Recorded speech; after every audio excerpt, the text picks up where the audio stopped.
Get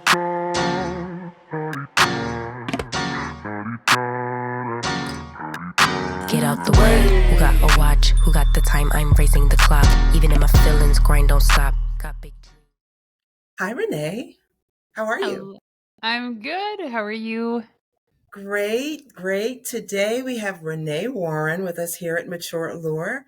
I'm so happy you're here. You are a PR and lifestyle brand guru, so there's lots to chat about. If you'd like to first introduce yourself to everyone.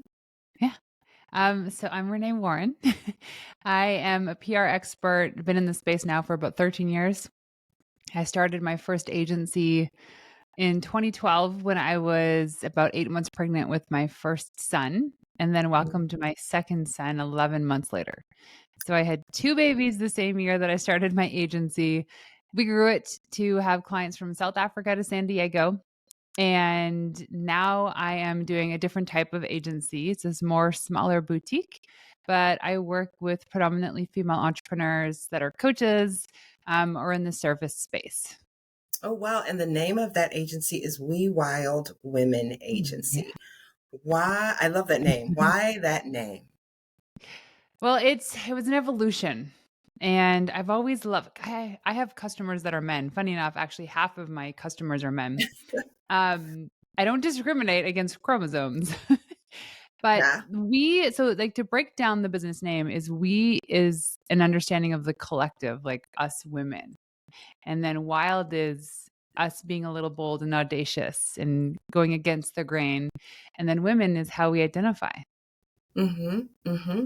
Awesome. So tell us about some of the services you offer. So I have two core offerings. One is a PR retainer, which is their typical PR retainer. And it's through a program we call Sidelines to Headlines. So we get you off the sidelines and into the headlines. And then the second program is called the Authority Booster Intensive, where my team and I develop your world-class PR strategy.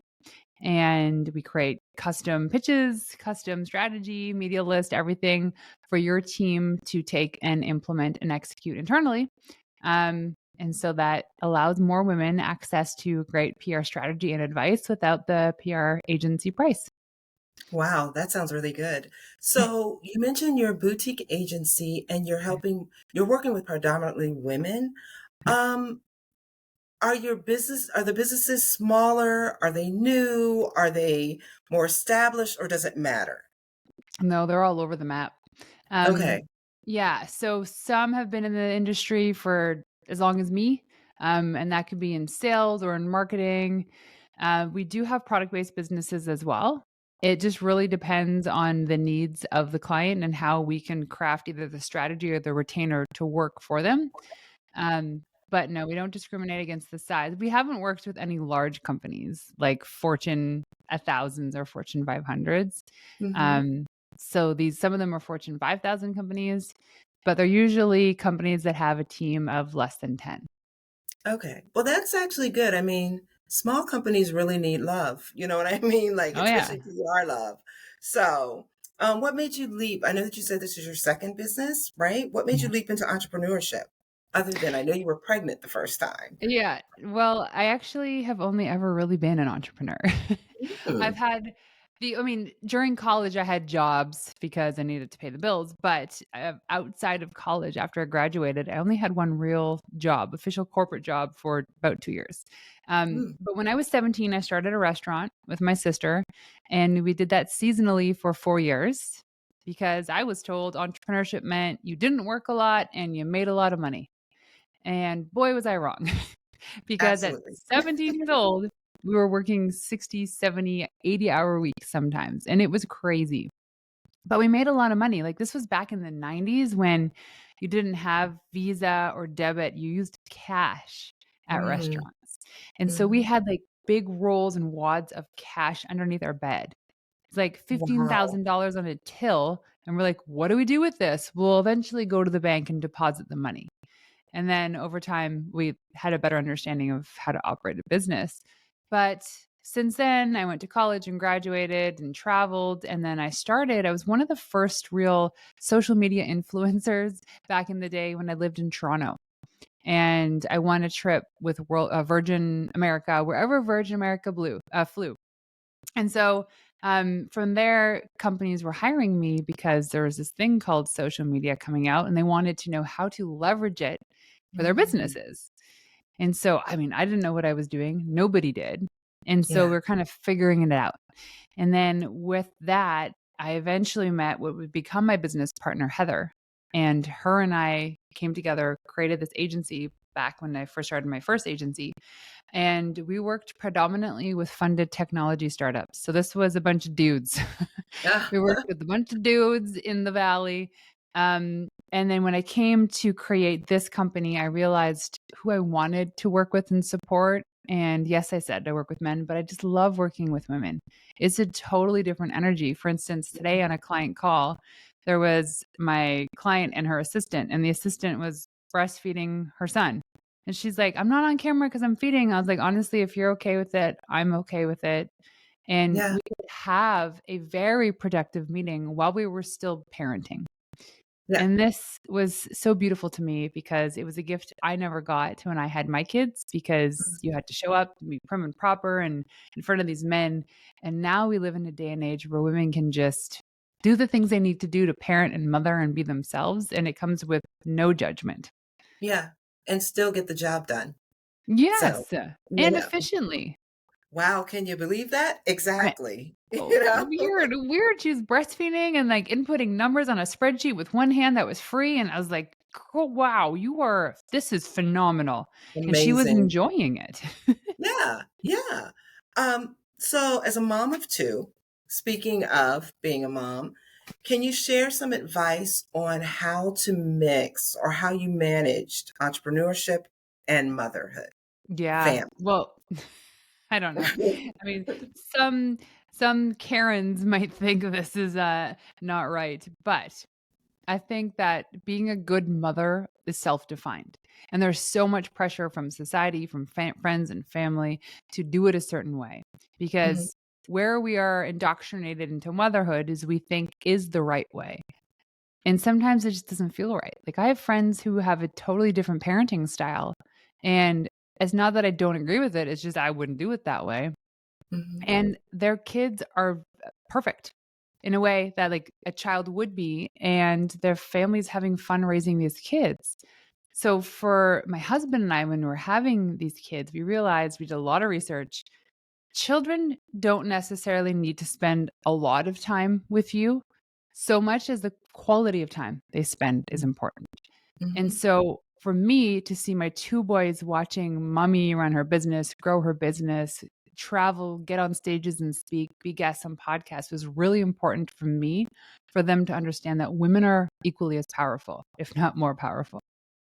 Yeah. And to fill up the tank of being a good mother, I realized that sometimes just getting on my knees and playing Legos with them for an hour is all they need to feel seen and heard and loved. I drive Mhm. them to school every day.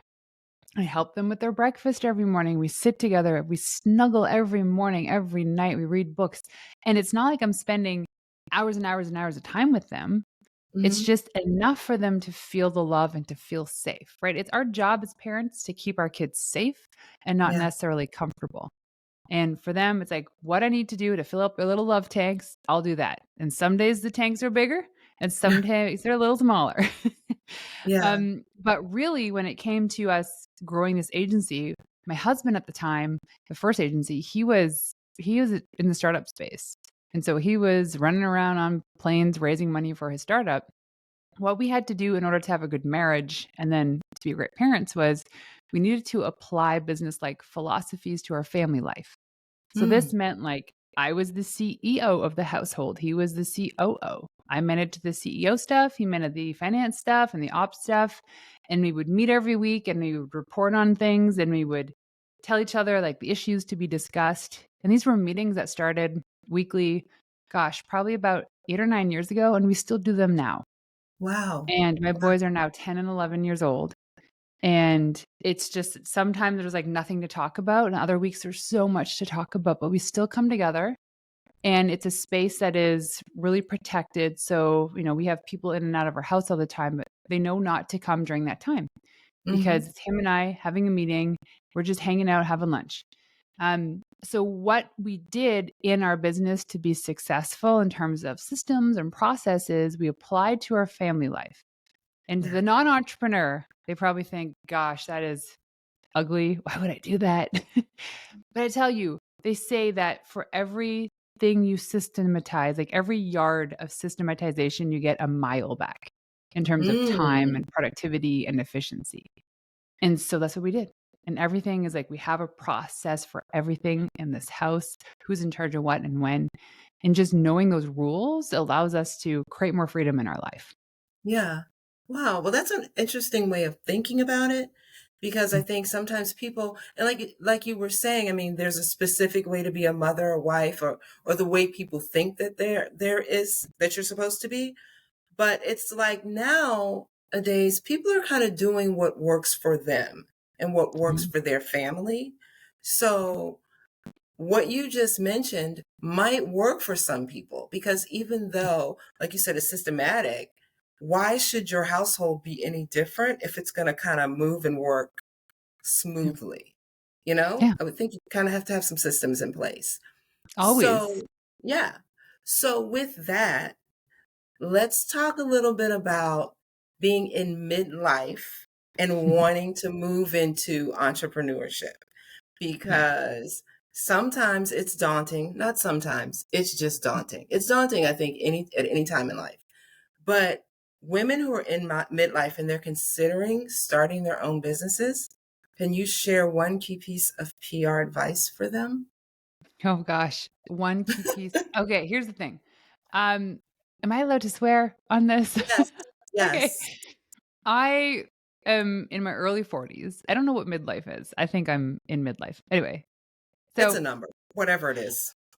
I say I'm in this part of my life that's called the give no fucks 40s. Something Mm-hmm. happens when you turn 40 years old and you're like, I don't give a fuck anymore. And it means like for me, it meant I care less what other people think. And like those bots and those haters can come at me because I know who I am inside. And I'm a good human being. And yes, I PMS and I get stressed out sometimes. And sometimes I don't show up in the best of my ability. But all this to say, when it comes to PR, the most important thing is to just show up as your genuine self. Because Mm-hmm. regardless of all the technology out there, that shows really, really like clearly online. So that is if you're like producing social media stuff, if you're showing up on podcasts, being you is the best version. And that's what people want anyway. They want the raw stories. They want to know. So everything you teach or everything you learn has to come with the story.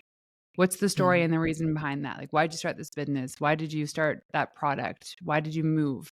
People want the stories, but they really, at the end of the day, want to know who you are. So that's why when you're putting yourself out there, maybe as a personal brand or whatnot, there's a mix of like professional advice and a glimpse into the personal life because people Mm-hmm. want to know you're real and people want to know the like unfiltered, unedited, no makeup version of you because they're like, oh, that girl's real. Yep. I Yeah. can feel, oh, I feel it. So anytime like I share a story about something crazy that happened with my kids or I'm not feeling well, people are like, oh, I feel you today. That was me too. Way to go, sister. And I'm like, high five. Well, wait till you hit 50. I think it'll be give no super fucks 50s. So, Yeah, and then it just gets bigger from there, right? yeah, yeah. So I can agree with that. So, what is brand today? Like, can you define Mm, that for us? yeah. So a brand is, I think everyone, regardless of what they're doing, is a brand.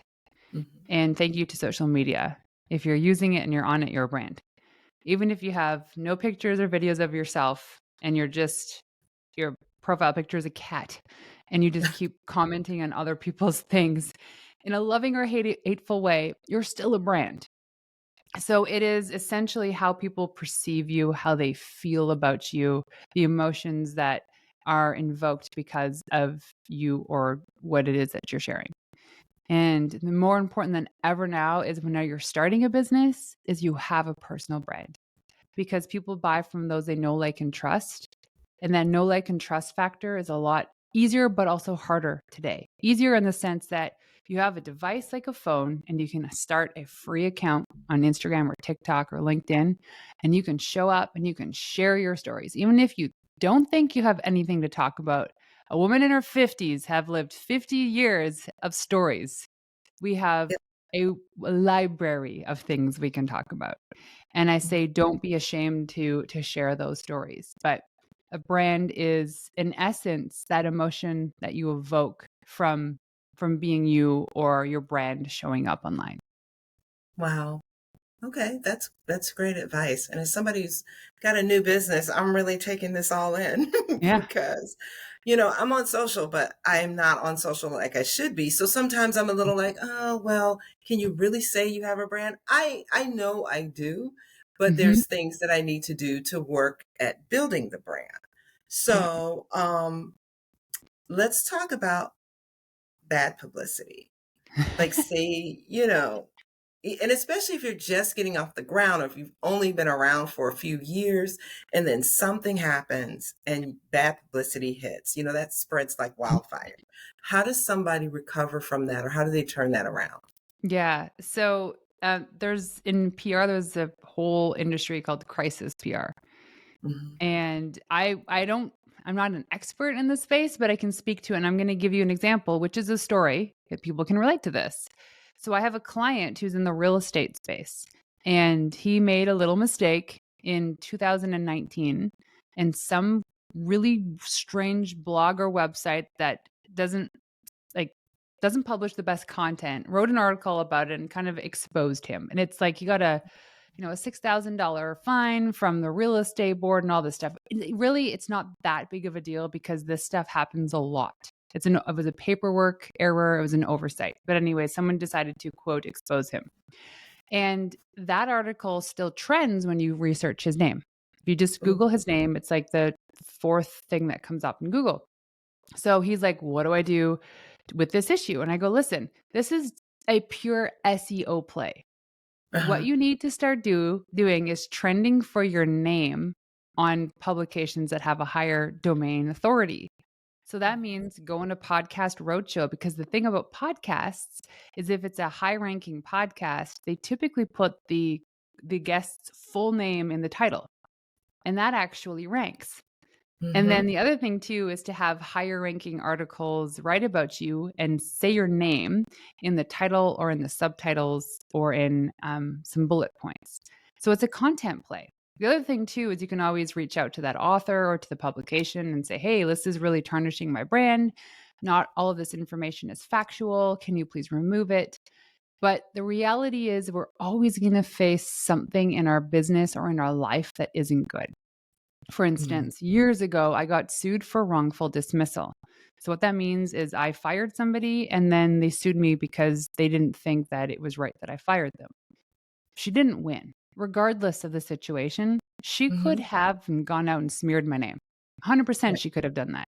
And maybe she did. And in the back office somewhere, there's still people out there that only see me for that one instance. But the best Mhm. thing you can do is acknowledge that this is happening, hire a professional, right? And at some points, this could be a point where it is legal because it could be slander or defamation of character. Hire Mhm. somebody that can help you with the messaging, but just keep showing up. Keep showing up. Like don't skip a beat. There's this thing that's happening. And in the business world, let me tell you, I know a lot of very successful entrepreneurs, and every day there's crap coming out about them. And if they let Yeah. every single thing bug them, they wouldn't show up. Oprah, for instance. I Yeah. love Oprah. I Yeah. love Oprah and I love The Rock. They're being smeared right now because they only contributed $5 million each to the Lahaina Foundation, whatever, raising money to support the people that lost their homes. Yeah. And Yeah. I'm like, why are you saying only? Because they're worth hundreds of millions and billions of dollars. And I go, okay, so do Oprah and Rock, they don't care. They don't care. Yeah. They're going to keep showing up. Oprah's going to keep having beautiful conversations. The Rock is going to keep doing the thing that he's doing. Because if they stopped, because a handful of people were say, oh my gosh, you guys are so cheap and screw those billionaires, it's really disgusting, the conversations and the Yeah. sentiment people have towards them because they, quote, only between the two of them contributed $10 million. Yeah. And And it's people are always going to have something negative to say. Like, always, that's going to and here's the always thing. happen. Somebody else's opinion of you is none of your business. It's No. none of your business because you look like you're an incredible woman, Sherri. You look like Oh, you're thank full of you. light and beautiful and someone that just helps and hugs and supports community. I can tell that. And I don't even know you. And Hmm. there's probably somebody over here that has something negative to say from maybe childhood or yesterday. Yeah. But it's because they're going through something. And Yeah. their negative sentiment towards you is just them holding up a mirror of the things they don't like about themselves. And I think people don't realize that. I remember Hmm. one time I complimented someone and she's like, "Oh, you must be happy." And I thought that was weird. But she was like, "Happy people don't compliment." And you don't really think about it. She wasn't saying happy, I don't think, in a sense like, I'm always like, but just content within myself that I could compliment someone. And like you said, I mean, there's so many people out there that are going through their own misery, their own whatever. They're going to find something wrong, even within the good. Oh, yeah. So, yeah, like you said, to show up, I think that's really, really important because a lot of times I get down or I get tired and I'm just like, Yeah. but you know what? You got to keep showing up. I love that. Yeah. Well, I and love, you said it well. There's always going to be people that find something wrong in the good. yeah. More often than not, there's more people that find the good in the wrong. And those are the Mm, people you need to surround yourself with. Those are the people that you need to be giving compliments to and receiving compliments from because they're yeah. going to build you up. And this means that any level of new life, any new level of business, when you're leveling up, if the people around you aren't leveling up too, you have Mm, to find a new support community. And you hope that they come with you and you're all journeying on this beautiful hike up a gigantic mountain. It doesn't yeah. work like that. And that's okay to leave people behind. Doesn't mean you're leaving them behind in life. You're just leaving them behind for that component in your life that they can't support you on any longer. And But those I people also, are going to be insulted. They're going to be hurt yeah, 100%. And you know what? You just but got to keep going. I also think that goes back to your give no fucks 40s mentalities. Because the older you get, yeah, they're not going to be happy, but you kind of don't care. You know what I'm Yeah. saying? I think the older you get, because you realize that you've been, like you said, you've had a lot of stories. There's a lot that has happened. And the things you have to do, you have to do. And these other people, if they come, they come. If they don't, they don't. So yeah, Well, I I think we agree. only have so much capacity in our life for people in our like personal bubble. Mm, And the reality is, if we choose to, that bubble can always be full.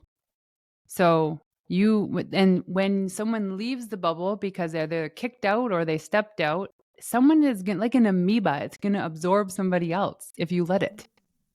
And I think wow. about all the people in my life that were there when I first started entrepreneurship, and I'm so grateful for them. And I'm beyond thankful for everything they did to support me and guide me and share my stuff and buy my stuff. And Yeah. I know the majority of those people are still cheering me on. And some of them are ahead of me or beside me or behind me. And I'm not going to step on them. I'm going to keep cheering them on. But I realize that in order for me to get to that next level, I need other people that have already been there or also going there. Yeah. And then you create this community that just keeps growing with you, hopefully. And Yeah. you'll see that with PR. You'll see that with social media, with marketing, is you got to surround yourself with people that can help guide you to your destination. Yeah. Wow. Uh, well, I guess I was going to ask, how do you develop that give no fucks mentality, give no Yeah. fucks 40s mentality? Yeah. If you can tell us a little bit about that. I mean, I have an idea. Yeah. Well, you just have to live life, right? And you start giving less fucks, the more you start taking bigger chances. So if you play small, you get little small fucks. But if you play Mm, big, you get bigger ones. And I know this with anybody who is an emotionally intelligent human being, anytime they've gone through one big, gigantic shitstorm, on the other end, if they're faced with that same storm, they're like, I know how to handle this. I've been through this before. It's annoying. It's going to take more time and money, but you know what? It's going to take 2 weeks and I'll get through the other side. But for the person who's never faced it before, all those emotions are real and it sucks. But you have to think, okay, it reminds me of the song Going on a Bear Hunt. Have you heard this song before? I don't It's a think book so. and a song. The lyrics go, we're going on a bear hunt. We're going to find a big one. I'm not scared. I'm not scared. What a beautiful day. Uh-oh, a lake. A big, cold, deep lake. Well, we can't go over it. Can't go under it. Can't go around it. You have to go through it. So the whole moral of the story is no matter what you come up faced with on a day-to-day basis, the fastest way to the other side is right through it. Through it. And it is Wow. cold and it is wet and it is uncomfortable. But the other side, you look at those people that are trying to go around it, you're like, you're already 100 miles up the road because they're still trying to go around it.